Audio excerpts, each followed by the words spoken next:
What's good? How y'all doing this evening? Welcome back to the Don's Favorite here on Forever I Love Atlanta Sports Podcast. It's your boy, the Don.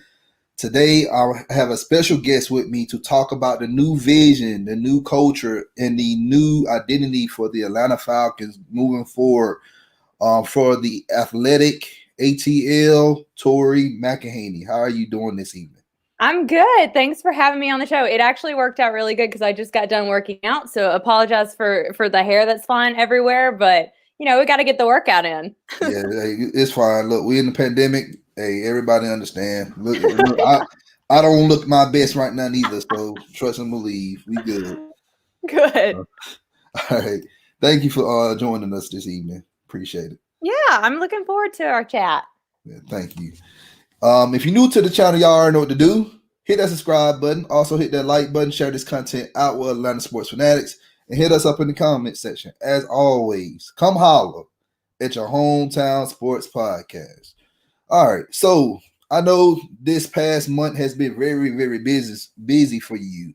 You've been in a lot of interviews with new coaches, new GM, new head coach, talking to Rich McKay, talking to Arthur Blank. Pretty much tell me how, like, I'm gonna get into the questions in a minute, but just how this month just played. Just going pretty much every day. It's a press conference or it's a Zoom or, call. It's been really tough, but honestly, I've gotten, I feel like, more out of this last month than what I was able to get out of maybe the first 5 months covering the Falcons because, I came on to this beat in July, the very end of July, right when we're going into training camp. And it was, I've said this before, but it was like drinking water out of a fire hose. Like it was so much that I had to learn. There was so much that I had to know right off the bat, right when I was coming in, right as soon as the season starts. And then Dan Quinn and Thomas Dimitroff get let go. And it was that was a crazy time period. And then looking ahead to the last couple of weeks of the season when things weren't going well. I mean, when you look at the season completely, it didn't go so well, but Exactly. it was hard there for a while to get people to be interested in what the Falcons were doing because they weren't winning. But now that there's a new kind of energy, there's a new era, there's change that's coming, it's happening, we can see it happening. I think that just that means a lot to my job because it means people are excited to read about the Falcons and to hear about what direction Terry Fontenot, what direction Arthur Smith wants to take the team. So overall, it's been a lot. Yes, like what you alluded to, it's been a whole lot in a month's time period, but it's actually been really, it's been a lot more rewarding this month than I think it was previously. Yeah, because I remember before you became the beat writer for the Falcons for Athletic, you was covering tech. Yes, that's right. Yeah, I covered tech for about a year and a half, almost 2 years. Exactly. So yeah, that's a good move right there. It's look, I love tech, and I'm not a tech fan, as you can see, but that moving from tech to cover the Falcons, that's huge. Yeah. Definitely. So, it was one of those things because I've covered MLB and then I covered college football for the last few years that I was in college and then went back to college football to cover Georgia Tech in my first like real full-time job post grad.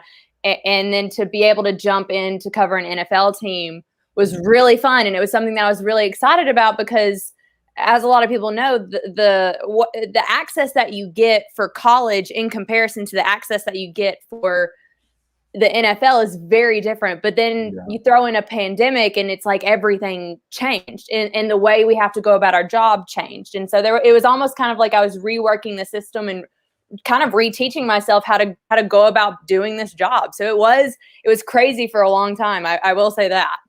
Yes. So getting into the questions, your thoughts on Terry Fontenot interview, his initial press conference. Just give me a rundown of what you thought about what his identity, well, not identity, but his vision for the team. Yeah.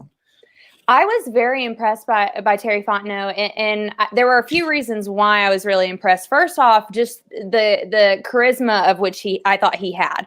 Yeah. I thought he could. So my dad's someone who I always say like could talk to a brick wall. Like, you just meet those type of people. I feel like Terry Fontenot is that type of guy. Like, he could probably make friends and really get to know a lot of different people. So I always really enjoy talking to those types of people. And he did seem really excited for this opportunity. And the other thing that kind of struck me as really interesting was really how much I think he probably knows about the Falcons and how this roster is constructed, what the salary cap situation is. I mean, when you look at kind of what he was coming from with the Saints, like the Saints situation wasn't too far off from what the Falcons have currently. And so, especially when you're talking about like salary cap and stuff like that.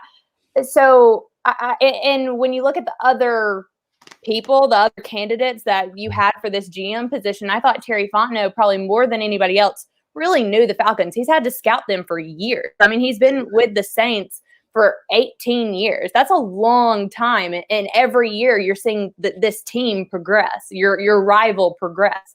So I thought those two things really stuck out to me. And the third thing that stuck out to me was the fact that Terry Fontenot, like Arthur Smith, had stayed with one organization for almost the entirety of their career. I thought that was really, yes, exactly. I thought it was very interesting that they kind of followed similar paths in that way, because that shows a lot of loyalty, like what you said, continuity. Like, I mean, it's something that you don't see very often in GMs and in coaching searches and all that kind of stuff, because there is so much change. So those are three things that really stuck out to me. Okay. And like you said earlier about, you know, he been there for a long time, the cap situation. But the difference between the Saints and us, when they signed their free agents, because he was over player personnel over there in New Orleans. So he was responsible for getting and signing those free agents. Absolutely. But he was also had his hands into everything else, like salary cap, college scouting, all that. But the thing is, the Saints, when they signed free agents, they hit on them. Yeah. And they didn't sign them to massive deals. Unlike the Falcons, like we signed guys like James Carpenter and Jamon Brown and these guys. Like, I don't even want to get into that, because that talk. I could talk 5-10 minutes for that. Well, honestly, that's like a really good point, because that's something that I think Terry Fontenot has done really well, is that he has found these like mid-level free agents. And it's something that I've talked to a few people, especially our New Orleans columnist for The Athletic. We talked a lot about it, and he was like, that's something he's done well, is he has picked out some mid-level free agents and they have turned into some really good gets for the Saints. And that's exactly, I think, what the Falcons need right now, because they've missed so much in free agency in the last few years. Yeah, DeMario Davis is a great example that they got out of free agent. And totally, this man is a Pro Bowl linebacker for them. And, you know, if he can do what he did over there, I think we'll be fine. Yeah, I do too. All right. So what do you think his vision would be, and will we see it in the first year, or will it take probably 2 or 3 years to try to matriculate? I think it's going to be interesting to see. I think, really and truly, I don't think, and maybe this is a hot take, I'm not sure, but in my own personal opinion, I think that the Falcons are, I say this a lot, they are the worst best team. There's no reason that the Falcons should be losing some of the games that they lost. You're right. I agree. Yeah. Like there's no reason. They're in these games, but they're never pulling them out. So that to me rides a lot on coaching. And it's something that I think Dean Pease brought up in his interview, where he was talking about like having credibility and accountability to your players. And when they run over to the sideline and like, hey, this isn't working out, like, what do we do? Like having a counter to that and being able to find success when things break down. And I think that's something that the Falcons are missing right now, what they missed in 2020. So I don't think that the Falcons are really far off. I really do kind of believe, when we were talking to Rich McKay and Arthur Blank, I asked them, I was like, how long do you think a turnaround will take? And they both said that they're like, we think we can be good in 2021. And I kind of believe them in that. I think if they can find some good pieces through the draft, be able to kind of set themselves up in some key positions like running back, defensive end, maybe get some guys for the secondary. I mean, they're not far off, in my opinion. They can win more games than what they're winning right now. So I don't see it being a 2, 3, 4 year turnaround. I see it happening maybe in 1 or 2 years. Yeah, I agree, and that's why I say if we miss the playoffs this year coming up, I won't be that mad. Right. I won't be mad, but if I see that all phases of football, all units of football approved, yeah, then I can't be mad. But you agree because I remember when we watched the press conference when they fired Dimitrov and Quinn. They said they want a leader among men. Yeah. Terry Fontenot fits that description. Mm-hmm. I did a lot of scouting on coaches and GMs, and I'll talk about the coaches later. But I looked at Jeff Ireland was one guy, mm-hmm. and and they got Terry Fontenot, which is the same organization, right? So that I was fine with that. Another guy, George Payton, he went to Denver. I think he's going to do a good job out there. Joe Ortiz is another guy from Baltimore, and I'm about to bring that up here in a second because we just hired Dwayne Jones from Baltimore.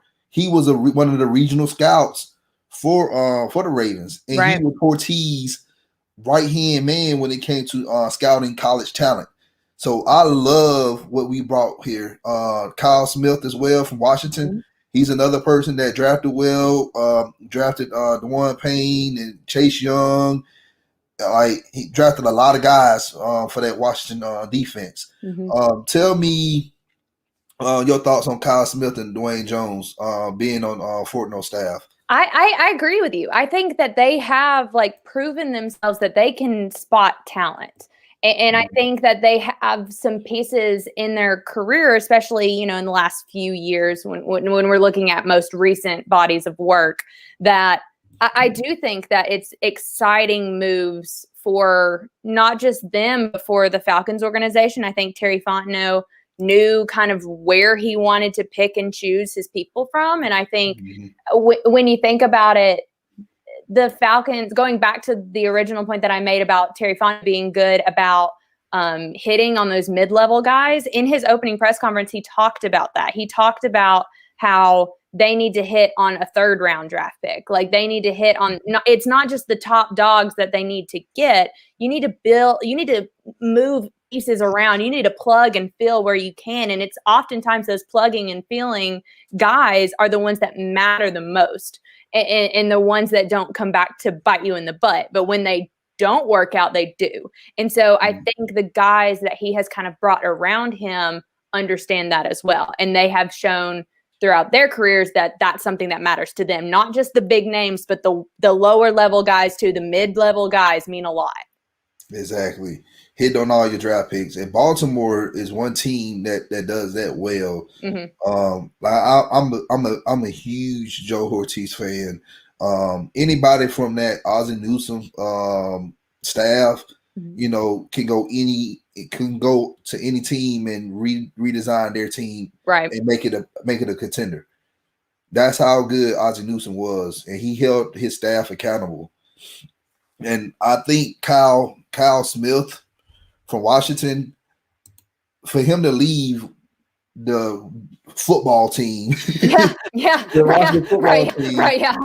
exactly. For him to leave there and just make a lateral move to the Falcons speaks volumes because you had the same job and you were doing well there. So mm-hmm.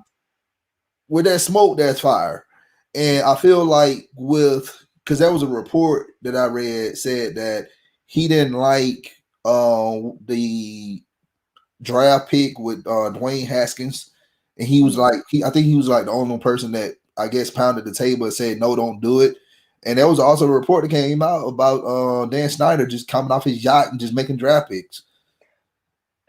Yeah, I mean, you do think about the situations that these guys are leaving, and that's all. You always want a good, solid work environment where you're heard, and that's a situation that I don't want to speculate anything because I haven't talked to these guys directly, but just from the reports, it sounds like not maybe everybody was heard in a situation kind of like that. Mm-hmm. Yeah, that's why I feel like that's my I'm not trying to sway anything, but Right. I'm thinking like for somebody to move from one ladder, just a ladder, it's not a promotion. You pretty much doing the Right. same thing here that you did in Washington. But once again, and another reason what may be good is because we have a better roster on paper than Washington. If we keep it in the buck, yeah, Washington right now, their defense is looking good, but you look at the offensive side of the ball, they really don't have anybody. Right. And like going back to what I was saying about the Falcons aren't super far off. Not in my opinion, they're not. And so I don't think that it would be hard to fill in some pieces here and there and to be better and win some more games. The problem with this team was coaching. All right. And I've been telling people this. The coaching staff that we had here was just not that good. They did not hold players accountable. Just the scheme we was running was outdated, and Dirk Cutter just watching the games every Sunday and then going back watching film, it upset me even more. So this will segue into Arthur Smith. Now, just pretty much share with me and everybody your initial reaction to Arthur Smith's press conference when he was officially announced the Falcons head coach. I thought it was interesting because as much as I thought Terry Fontenot could talk to a brick wall, I thought the opposite of Arthur Smith. I think he is very I don't think introverted is the right word, because I don't think anyone I've talked to who knows Arthur Smith would say that he's introverted, but I think he's a man of few words. He's more of a man of action than he is words. And I kind of like that. I think sometimes that is a really nice breath of fresh air. I think when you get people like that, you talk about accountability and how the Falcons needed accountability. I think people who speak with their actions and not so much their words often get a level of accountability that maybe you don't see in people that talk a lot. So I really, that was something that stuck out to me just from a personality coach standpoint.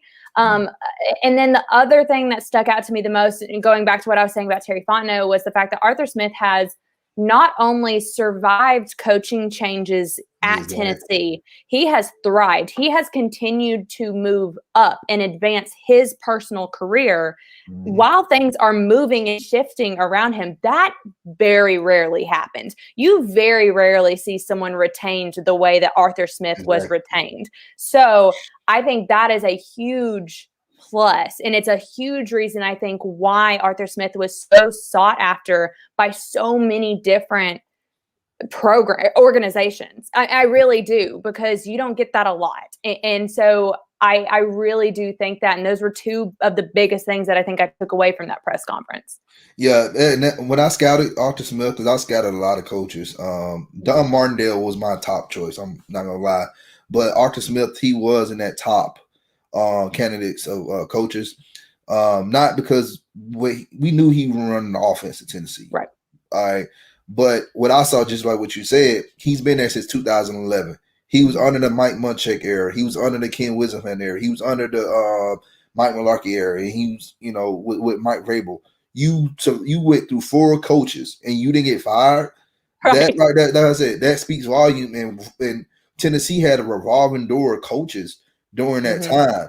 But the one thing, though, his position, because he was the offensive line and tight ends coach, the thing about the Titans, they always had a good offensive line.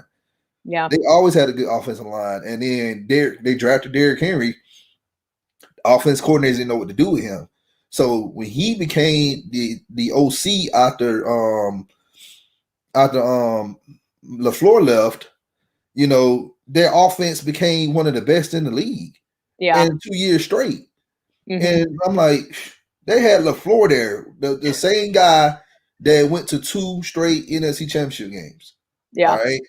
And this guy come in, Arthur Smith, and made them a red zone dominant team, a red zone scoring dominant team. Like that right there is, and Tennessee has never been that type of team. Tennessee always was a physical team, but far as scoring points, that was never heard of. Yeah, I think when I think about what specifically, because there's not going to be another Derrick Henry. We all know that. We all know personnel stuff.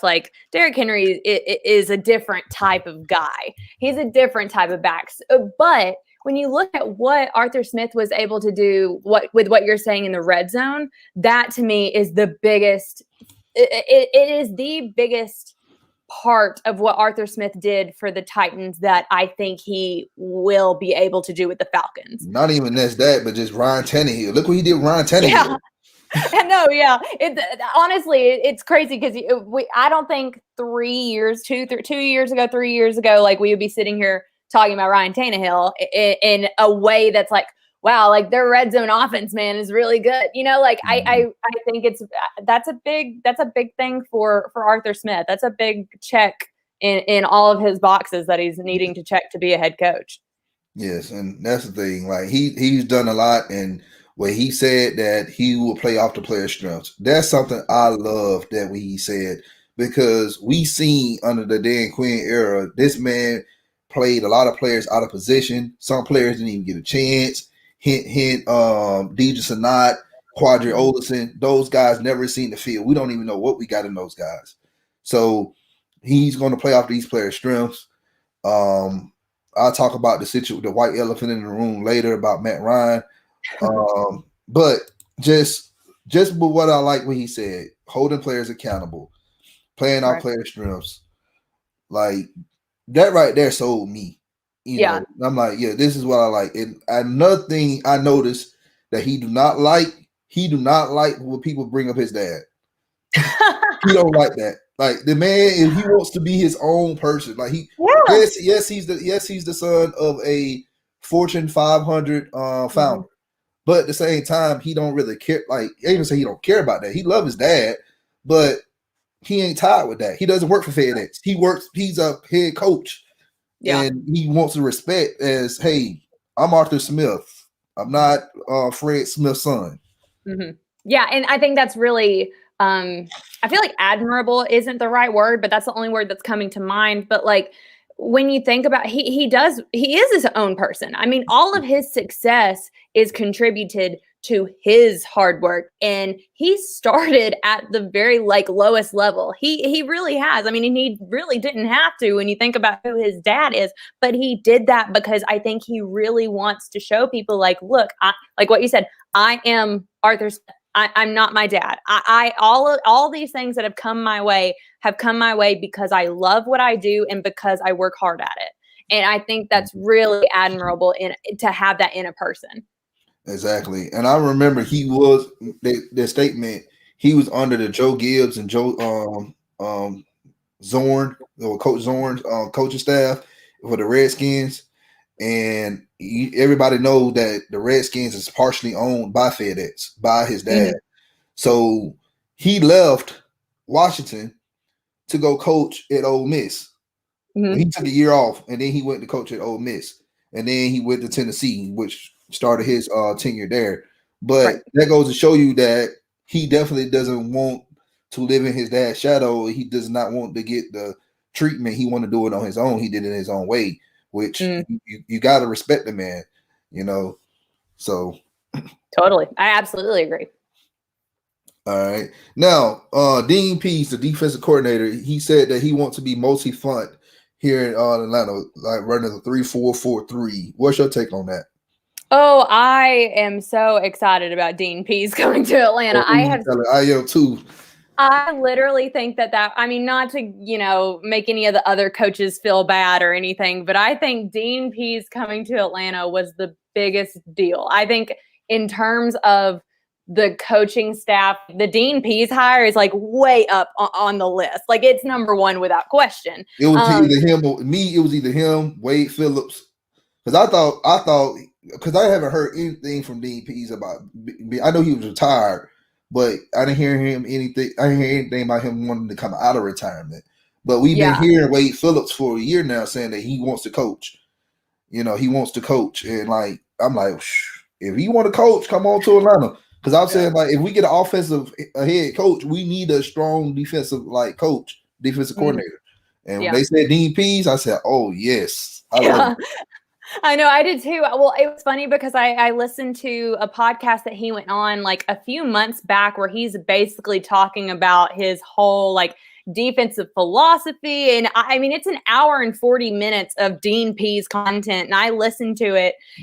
And I was blown away by the way his mind works. And then to be able to talk to him the very next day was very exciting. And I said this on Twitter, but I said, I was like, I just wrote 2,000 words on Dean Pease and I could write 2,000 more. Like, that's how excited I was to talk to him and to really like get him to answer these questions. Because I mean, you talk about somebody who has nearly a 50-year career, and he has never been fired from a job. Never. Like, that does not, we talk about like coaching anomalies, like what we see in Arthur Smith. Like, Dean Pease is he's like looking for a needle in the haystack in terms of coaches. And I think that more than anything, I mean, he is very respected with former players, former coaching staffs. I mean, this is somebody who worked twice for Nick Saban and Bill Belichick, and like he worked for some great coaches. So he really has. He's won a Super Bowl. I mean, this is someone who the Falcons fans should be so excited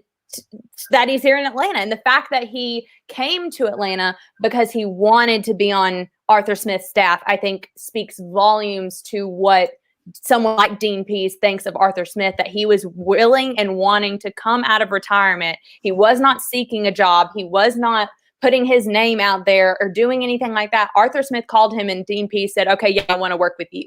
Like, that's literally just how it happened. So I think that is so exciting. I'm so excited to see what Dean Pease does with this defense. Exactly. All right. And let's talk about Dave Ragone. I know a lot of people was upset about this hire, but Arthur Smith is calling the plays. Yeah. And everybody's saying, oh, Dave Ragone, the Chicago offense is trash. And I'm like, well, here's the thing. He's the passing game coordinator. And Trubisky, we have our, he's not really a top tier quarterback. That's all I'm going to say on that. And we brought him here. Ragone, he's a former quarterback himself. I think that we brought him here because of the scheme and what Arthur Smith trying to do. I think it'll mesh well. And he came out and he said that he believes we can have an explosive offense. What is your take on that? I think so. And I think looking at kind of what he the offensive weapons that he will have at his disposal, and this is much for Arthur Smith as it is for Dave Ragone, it's different. Chicago and the Falcons are different. I know the Falcons lost to Chicago, but like it's a very, very different offense. And I do think that when you look at it, and Dave Ragone said this when we were talking to him, because I asked him, I was like, how is this going to work with Arthur Smith calling plays, but you being the offensive coordinator? Like, what will that relationship look like? What does that working relationship look like? And he had a really good metaphor where he was talking about how he's like, I essentially set the table for Arthur Smith, for him to pick and choose when the time comes what he wants to run. And I think because there's such a like collaborative process in there, there has to be so much collaboration in and with Arthur Smith being the one who's actually calling plays, I'm not super worried about it. Like, I know people have their opinions about like Chicago's offense and so on and so forth, and not feeling like they're that good. But the Falcons have nowhere to go but up with this offense right now, considering they couldn't stay on the field on third down. They couldn't score in the red zone. Like, any changeup at this point is good changeup. And I think that the duo of Dave and Arthur is going to be a really interesting to see what they can do. And I think they'll have a really good working relationship, because Arthur Smith, because he's calling plays, would not have brought someone over if he didn't know that they wouldn't be able to work well with him. So that's another thing. I think they're going to be a good working duo. I do. And here's the thing. Everybody said, well, Chicago offense is trash. I'm like, look, they can't be that trash. They hung 30 on us. They hung 30 points on us. Right. So, but like, here's the thing. And you're absolutely right. Normally the offensive coordinator, if he has a head coach that's calling the plays, they normally watch the tape against the defense that they're going against. And what they do, they draw it up. They set it up, like you said, and they present it to the coach, the head coach. He has to go in and choose which plays he's going to call on what drives and what, situations. So it's pretty much he's an assist. That's what the coordinators are, assistants. Yeah. So that's all he is, an assistant. Mm-hmm. So yeah. And that's good. Ragone is, and a lot of other teams were requesting Ragone to be an OC for their team too. So right. a lot of people forgetting that. I know Wallace TJ Yates is the passing game coordinator. I know. I'm just saying, like, Ragone was a passing game coordinator in Chicago, but now he's the OC. Yates is the passing game coordinator here as well. So yeah. And I like the Yates side. Go ahead. I'm sorry. A point about Yates that I think is going to be really interesting to see is, like, you have Charles London, who's a first-time quarterbacks coach. You have TJ Yates, who's coming in. You have Dave Ragone. You have Arthur Smith. I am very interested to see how those four work together with Matt Ryan, because that's a lot. That is, Arthur Smith was talking a lot in his opening press conference about how he doesn't want groupthink, and he wants a lot of different ideas thrown. When you have 5 minds across the board talking totally different. I mean, you have to think that good things would be able to come out of that good constructive conversations would be able to come out of that. And I think that's really exciting. I don't know how it's going to work, but I do think it's exciting to think about. Yeah. And it is weird. You got your offensive staff, they're all young guys, by the way. Yeah. And the defense, you got all these vets who've been coaching for over like 20 to 30 years. Right. That's good, because our defense, we need to get better in defense. Yes. Offense, I think, it was more of the play calling was just horrible, and that's an easy fix. Just bringing somebody who's going to be creative. Yeah.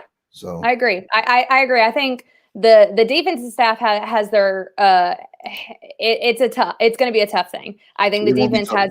It won't be tough for the coaching staff. They know. Look. The guys like Hoke and all those guys, Ted Marciano, the linebackers coach, like Perry, they got Perry too, Nick Perry. Like, they are proven guys who get the best out of their players. It's going to be growing pains for the players, but you're going to see players that's going to develop well. I really want to see how Kendall Sheffield, Mekhi Walker, all those guys develop under this veteran coaching staff. Yeah, I do too. And what I was saying is, like, the defense, like, they do have a challenge ahead of them, but with the offense, it doesn't feel that way. It just feels like a few tweaks need to be made for this offense to be better than what it was in 2020. Yes, and really just run a run game that can help Matt Ryan. Really, that's all you really need. All right. So today news broke on we hired Brian Griffin as a director of coaching operations. Have you read up on that? Yeah, I have. I think it's a good hire. I mean, I think that it'll be interesting. I mean, the thing about, like, all of these front office guys, like, it's harder to pick and choose because they don't have, like, tape that we can go off of. Like, we can't sit there with these. Like, I can sit with these coaching staffs and these coaches and be like, okay, I like, he did this well, he called this play, I like that. With the GM, with the front office people, it's more difficult because all their stuff is behind the scenes. You don't know exactly whose hand, like, what they maneuvered in a free agency or in coaching discussions or anything like that. Like, you don't know that. So it's those are more of a working process in getting to know who these guys are, what they do, all that kind of stuff. But I did like that hire. I did think it was something that, could be good for both parties involved. Okay. Yeah, I like to hire. He's the director of coaching operations, so that'll pretty much help out, Arthur Smith and their staff, and pretty much hold them accountable. That's all it is. It's just accountability module. The team also hired Thomas Stallworth as a new strength and conditioning coach. He spent the last few seasons with the Giants and as an assistant strength and conditioning coach, and then before that, he spent a year at Western Kentucky. And before that, he spent some years with Mississippi State when they went on a run as being number one in the country. And, 2014 played in the Orange Bowl. But, I'm excited about Stallworth. I've seen some videos on him, his interviews. You look like you saw him. Yeah, I did. Which one did you watch? I watched the one he was at Western. I watched 2 of them when he was at Western Kentucky, I believe. I watched one when he was at Western Kentucky. Because I watched it earlier this morning. Trying to remember. I've watched a lot since then, but Yeah, no, I like his energy. I Yeah. mean, but that's with any like strength coach, they are kind of like cut from a different cloth. Like, so I always feel like any strength coach is like, You're gonna I run don't through a even. wall. They make you feel like you're gonna run through a wall. Yeah. Yes, exactly. That's exactly it. And I always feel that way. You always know a good strength and conditioning coach, they make you want to do that. Mm-hmm. So, okay, we got that out of the way. So yeah, I like that. I like the hire of Thomas on Starworth. Yeah. We know we've been having a little injury bug here in Atlanta past few years. Hopefully, he can get these guys right and try to work on some of their lower body, because we having a lot of ACLs and Achilles. Achilles tears and all that stuff. Yeah, like it's crazy. So Yeah.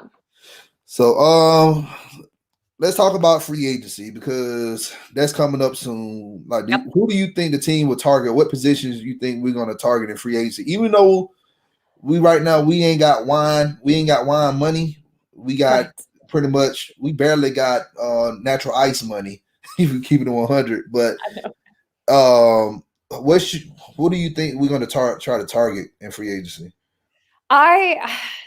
I really think that we need some secondary guys. Like, I really think that the Falcons need to be able to maybe get some, not veteran guys, but I think if you were able to hit, when we were talking about those mid-level free agents, I think if you're able to hit on some secondary mid-level free agents, that would be, I think that would help out the secondary a lot, because we know the struggles that the secondary has had. I think that when you look at the defense, I think that they'll probably draft a defensive end.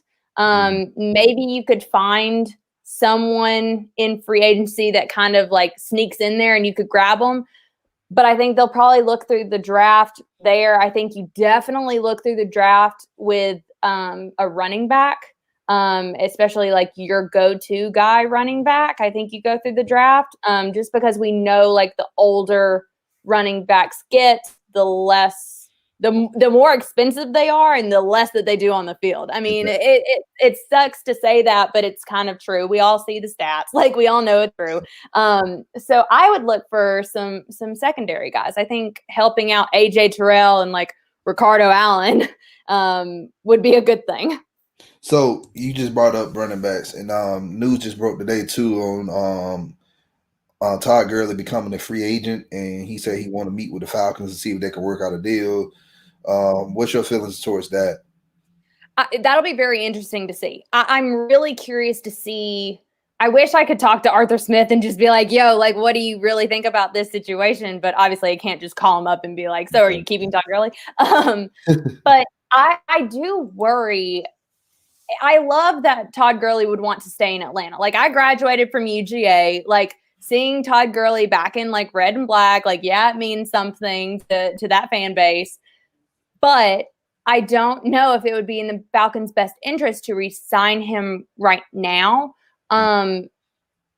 Just because I think when you look at it, like, he had some good games, like against North Carolina or against Carolina. Like, I thought that was the best he looked all year. I mean, over 100 rushing yards. He was the NFL Player of the Week that week. Like, really great stuff. That's the Todd Gurley that you want, that you expect. Exactly. But when you really get down to the nitty gritty of what the whole entire year was, I mean, he wasn't that different than what Freeman was in 2018. I mean, Freeman, he averaged 3.6 yards a carry. Todd Gurley averaged 3.8 yards a carry, which, isn't terrible.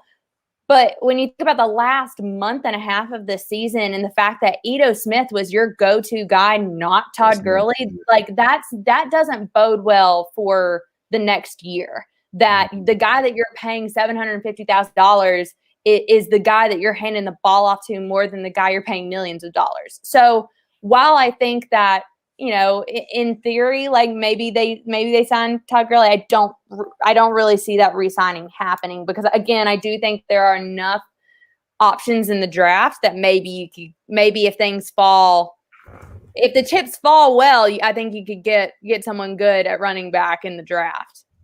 Yeah, that's the thing I was going to bring up is the draft. But yeah, like, I agree. I don't know about Todd Gurley. I know it'll put butts and seats if we can go back to Mercedes-Benz Stadium when if this pandemic ever ends. Fingers crossed. Yeah, but like productivity, I just don't think like it doesn't make any. He was drafted in 2015. We get it, but shelf life of running backs is like 6 years, and now he didn't play. He's 6 years now in. So that's another thing I want to bring up about the draft. Who you think? And we're not just talking about that 4th overall pick. We talking about pretty much top to bottom. What the team should do. I'm gonna let you talk about that, and then I'll have a rebuttal if I have a rebuttal. Okay, we might agree on everything. So okay, so I do think the Falcons should draft a quarterback at number 4. I think that the Falcons have to start thinking about the possibility. They have to start thinking about the time when they don't have Matt Ryan, and whether or not. I'm trying to think about the right way to say this. Like, you have to start thinking about that future. And the best way to do that is to draft a quarterback. You don't know when you're going to be in this, like, have this opportunity again. You don't know when you're going to have a top 5 draft pick. And so I know I can tell you don't like this. But like you don't know when that's going to happen again. You don't want to be in this position again. So why don't you get somebody who you can start building things around for the time that you don't have Matt Ryan? And then going back to what I was saying before, I think you go after a pass rush guy. You need a pass rush guy. We all know that they need a pass rush guy. And you need that to hit, like, because they haven't hit in years with like anything pass rush wise. I think you go after a running back. I think that would be fortuitous. So those are my top 3. I would love to hear what you have to say, because I know everybody has different opinions about who the Falcons should go for at number 4. Here's the thing. You drafting 4th overall, and I know a lot of people sitting up here saying you go quarterback. Here's the thing. You got to pay this man top 5 draft money, quarterback money. Right now, Matt Ryan is accounted to at $41 million in 2021. You draft this guy, this quarterback, to just sit. First off, you're going to be paying him double-digit millions of dollars, like probably 12 to 17 mil a year, and they just sit on the bench. You look at what Green Bay did with Jordan Love. The man ain't seen the field, and he might not never see the field in the next few years because Aaron Rodgers playing well. If it ain't broke, don't fix it. Right. Now, but the devil's advocate version of that is Patrick Mahomes. And you look at, like, here's somebody who was drafted, sat, came out. I mean, so there's always something to like nitpick, and we never know how things are going to go. So but the thing is with the Chiefs, though, they had cap space. We really don't have the cap space right now. And that's, if we had, I say 80 mil just in cap space, like let's go shopping. Let's go. Yeah. Let's do it. People got money, they buy stuff all the time and don't use it. Right now, like we live in paycheck to paycheck right now. We can't just go out and buy Gucci. We just can't do that. And another thing too is the problem, you drafting a quarterback, and this is my opinion. You will probably draft the 3rd or 4th best quarterback in the draft because you got 3 other teams in front of you. Trevor Lawrence is the best quarterback coming out, without a doubt. All right, everybody else after him, they have imperfections. Everybody has imperfections, and we see this all the time. That these teams draft quarterbacks, most of them don't pan out. Like, we see Pat Mahomes, he panned out well. I'm not gonna bring up Lamar. Yeah, Lamar Jackson, he won MVP, but we seen Lamar Jackson struggle this year. You go and you look at Russell Wilson, but he wasn't picked in the first round. We talking about people that was picked in the first round, and really Pat Mahomes was picked like 12th or something. I forgot, but he was picked in like the mid first round. But the first quarterback was drafted in 2017 was Mitch Trubisky. So just because you picking at a spot, And I know a lot of people saying, well, we're not going to pick that low again. But at the same time, a lot of people were having this feeling that this is the last year quarterbacks coming out. There are good quarterbacks that's going to come out next year. There will be good quarterbacks come out 2023, 2024, 2025. You got guys like, look, Georgia right now got Brock Vandagriff. I think he's going to be a great quarterback. I'm not going to sit up here and say that the Falcons should wait on him because, that's 4 years down the road. We may need to make a decision before that. But the issue that we need to address is, like we said, pass rush. Pass rush needs to be addressed. And I feel like we either draft Micah Parsons or you can get Penny Sewell. Sewell, I feel like, is the best person I say second best prospect coming that's in that top 5 behind Trevor Lawrence. Yeah. All right. Like, I'm just, like I said, I'm just, if we pick a quarterback at 4, okay, so be it. But if we talking about winning and getting things on the right track, we gotta address the needs first. And the needs right now is you draft what you need. You draft a pass rush, or you draft another lineman. Because right now left guard right now is a huge hole, and then you got a center who's inexperienced in Matt Hennessy. So, and you still got Caleb McGarry and Kirsch Lindstrom that's still developing. So it's good to just go ahead and fortify. That's another option. Fortify the line for Matt Ryan, and for the next few years. And then when you bring his successor in, he has a solid line to play behind. Not only that, you also been building the defense up for this player. It won't be that much of a transition. Right. Because when Pat Mahomes came in, we talked about Kansas City had money, but Kansas City was already contenders. They weren't in a bad situation. They've been in playoffs. They had a defense. They had offensive line. So it's just the issue that never get them over the hump was Alex Smith. The issue with the Falcons is just bad coaching. Defense just never been good. Our offensive line has been makeshift for years. Matt Ryan to me is far from the problem. But let's fix everything else first, and then a year or two down the road, then we can address Matt Ryan. That's just my take on that. Yeah.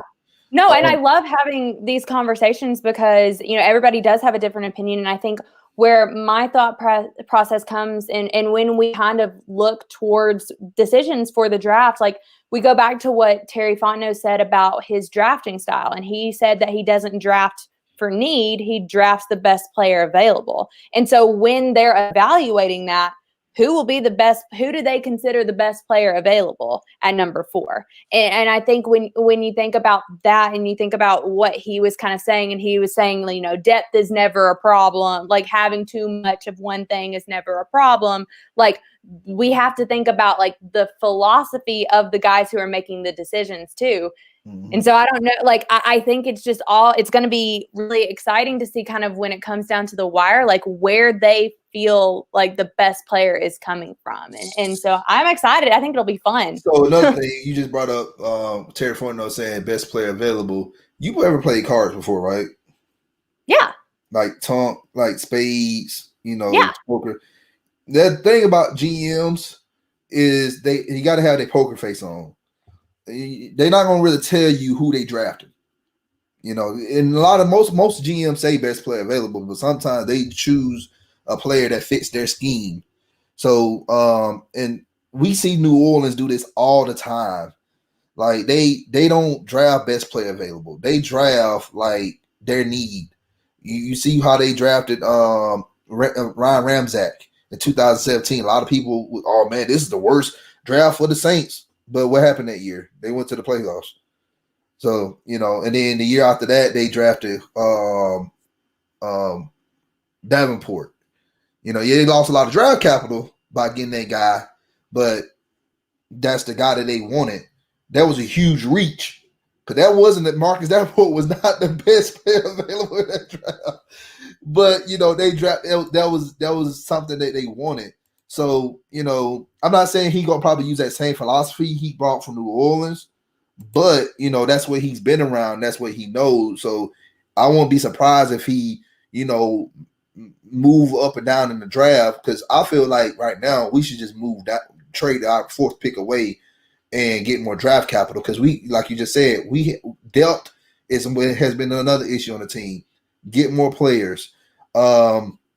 Second round, I feel like we should get running back or nose tackle, because if we going 3-4, we need a huge nasty nose tackle on the defense to play next to Grady Jarrett, and between Great Jarrett and Kaminsky and Marlon Davidson.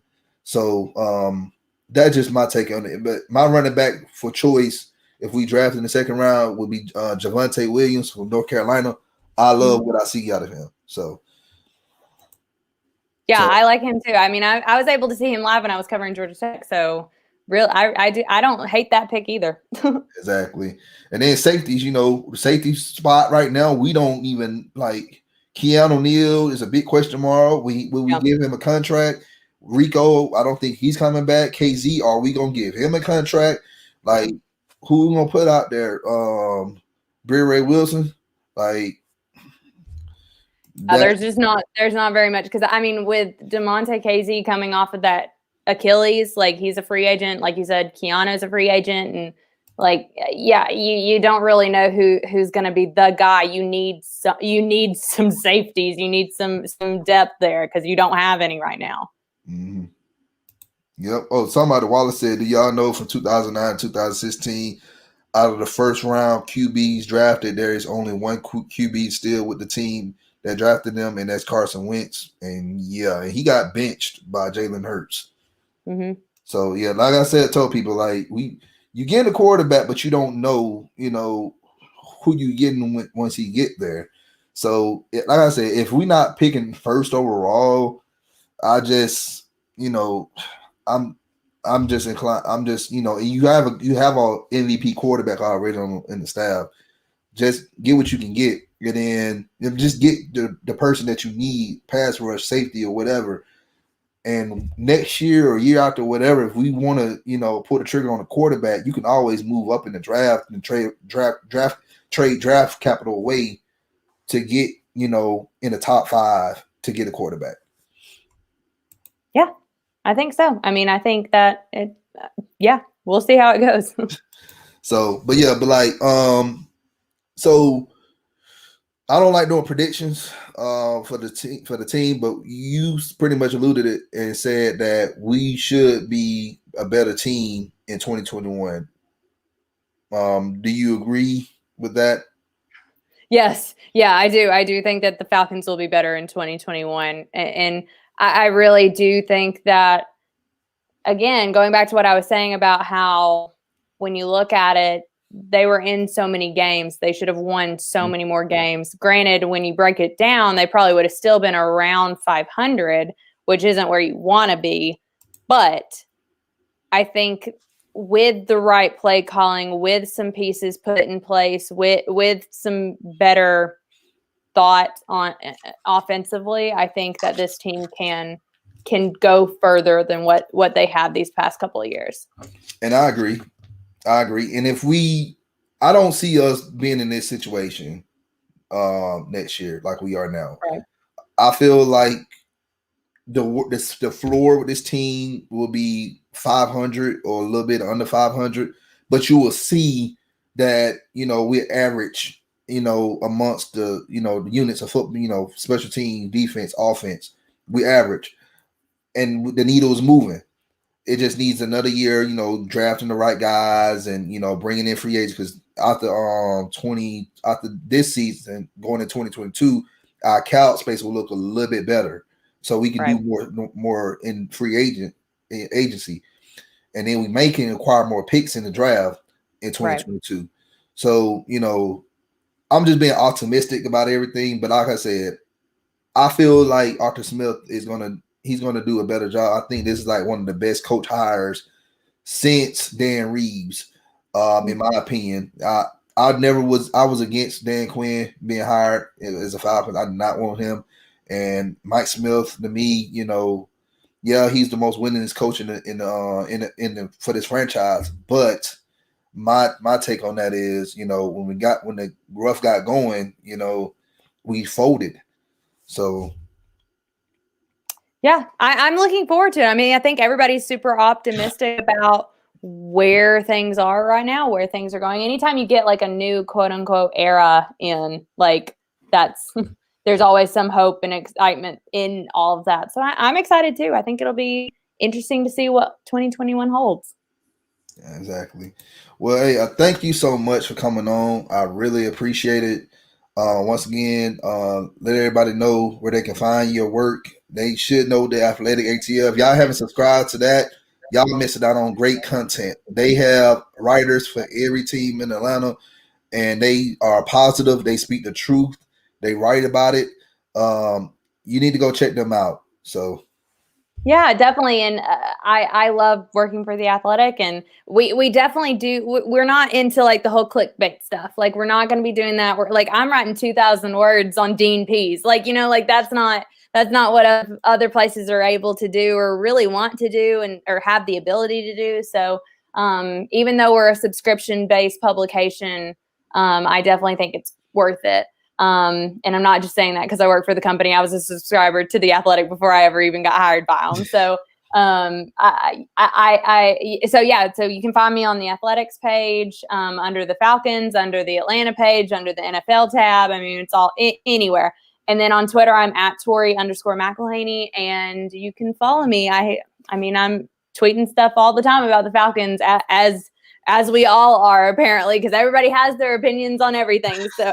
So we have to keep everything in check for the whole Twitterverse. So, yes. But thank you very much for having me on. I had a really, really great time. And anytime you need me to come back to pop on 15 minutes or so, or even longer, just let me know, because I'd be happy to come on. I sure will. I will send the invite anytime. I enjoyed you coming on. I enjoyed your takes. I think this was a very informative show. Thank you so much. I really appreciate it.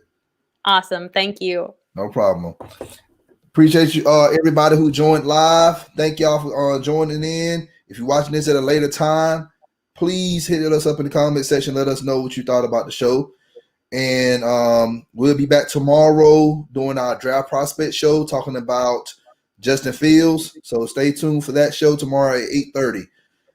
If you're new to the channel, you already know what to do.